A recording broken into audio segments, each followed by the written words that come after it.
Let's talk about the X-Files Circle of Truth, shall we?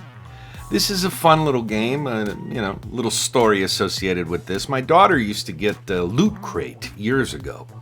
And a Loot Crate, I don't know if they have Loot Crates anymore, but she subscribed to this, and every month she would get a box full of goodies. And one day she says, "Dad, I got this little game. I know you like X-Files. Do you want it?" And sure. And then I cracked it open. It's 18 cards. It's a little game, and then it dawned on me. I said, "Wait a minute! It says Button Shy Games here on the back."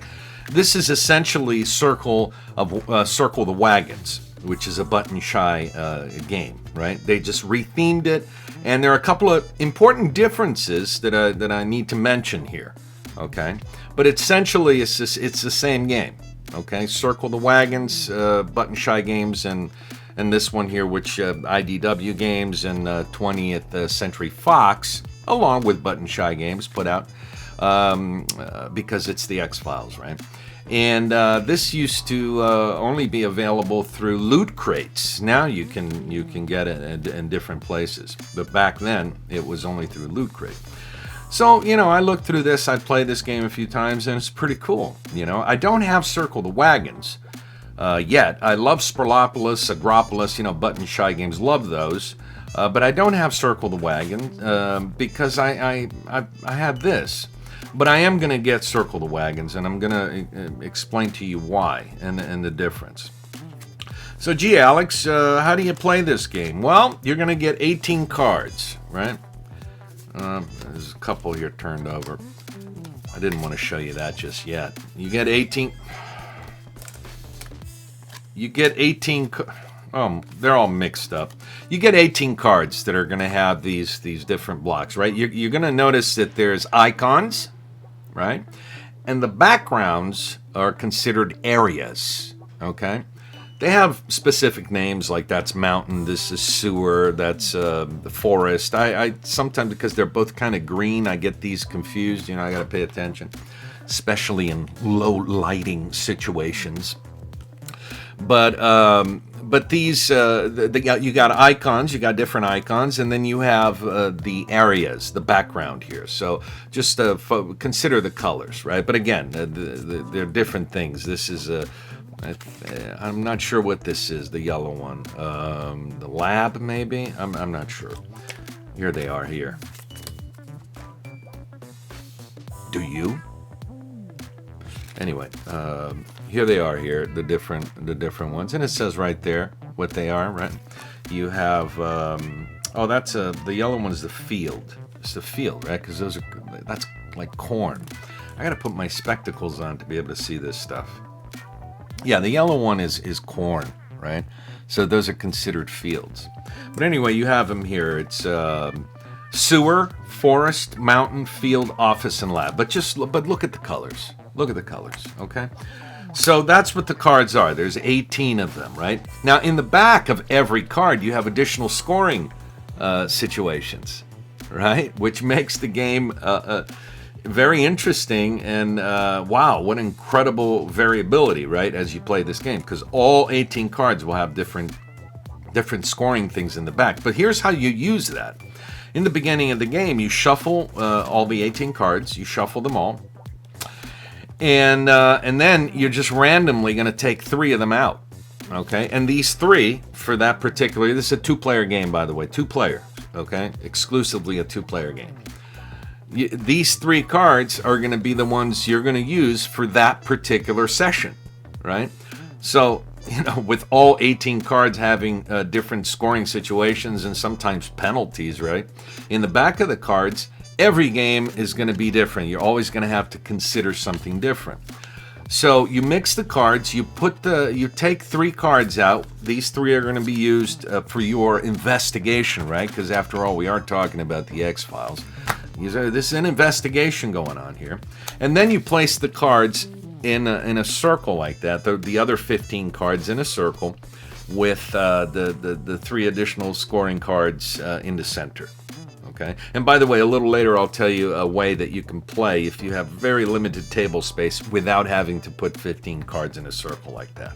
Okay, in a moment. But you do that. Okay, and then the first player is gonna take a card. But this is a little wonky, but this is how it works. The first player is going to take a card, but the second player is going to decide which card they can take first. Because this goes in, once you have the 15 cards there, it's going to go in clock order. I think I just saw a UFO there, so I got distracted. I'm sitting right in front of a window here. Clockwise, right? It goes clockwise. So, but the second player, this sounds weird, right? But you'll grasp it. It's very easy. The second player is going to decide for the very first turn which card the first player is going to get. So let's say I tell the first player that they can take that card. That's the one you can take. So, you know, they'll look at the 3 additional rules there, the whole thing, and they may decide to take that card or not. If they take that card, fine. The next card's going to be available to me, but they can choose to skip. So let's say they skip these two cards here, and they take that 4th card there. Okay. Well, what happens is as soon as they take that 4th card, these 3 cards come to me immediately. And then I take my turn, right? I place these cards. My opponent places that one. I was given these 3. I place those. And now it's my turn, and I'll have that card available to me. You'll grasp it. It's pretty quick. Now, I'm going to give you a little word of warning.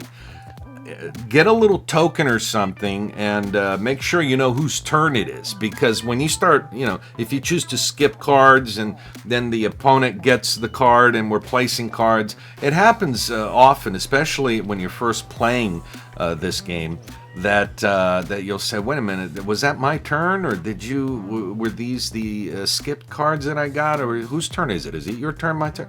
So a little token would help to determine whose turn it is. So yeah, this game is exactly like Circle the Wagons with a couple of minor differences. So you're going to play like that, you know, until there are no more cards left, until you've played, you know, both of you have placed all cards in the tableau, and then you start doing your scoring. Now there's basic scoring, right? Besides the 3 additional scoring things in the back, there's basic scoring, and the basic scoring is you got to create you score the biggest cluster of areas, right? Remember the backgrounds, the biggest cluster of areas in your tableau.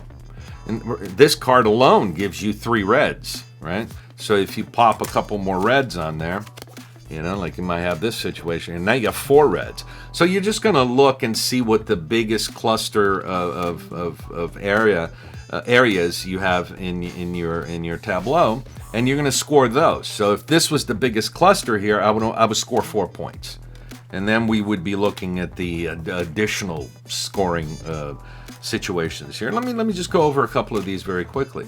Let's say this is one of the additional scoring situations. Check the archives. Okay, 7 points per group of 4 corner-to-corner files. So if you get files, remember there's icons and then in the background areas, right? If you manage to get 4 of these files lined up like that, that's 7 points. That's something to consider. Here's another one. 3 points. Let's say this is another card we have. 3 points per UFO adjacent to or on your largest sewer group. You get 3 points, right? And these are forest. Sewer is the other green one. This one, sewer. So if like that UFO there adjacent there, that's going to score me a point. Or if the UFO is actually on a sewer block, right? A sewer area, that's going to score me points. So there's a lot of different. Like here's another one. 4 points. Look at this one. 4 points per single gun directly between a lab area. So wherever you have, however many of these you have, a gun directly between 2 lab areas, it's going to score you 4 points. So every game is going to be different because of all the cards having these things. And every session you play, you're going to pick 3 different ones. There's all kinds of weird combinations there. So that's really cool. So you play the game, and then you play your score. Whoever has the biggest score wins. Here's another little detail. You get these cards, right?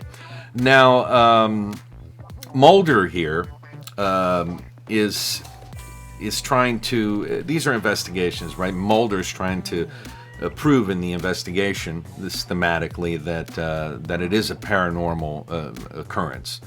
And Scully here is trying to prove that there's a scientific explanation. Now, there's a little special ability on each of these characters, right?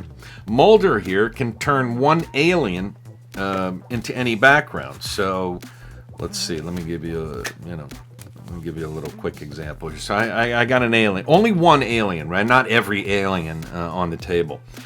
I can take that alien there and decide that that alien's going to have a red background, or in this case, if I have the fields there, the yellow, I may want to turn that one. If the fields are my biggest cluster, I'm going to score more points there. I can turn that alien to a field area, a background. All right, that's what Mulder can do. Scully can do the same thing, but with one microscope. So these are little special abilities that each player has.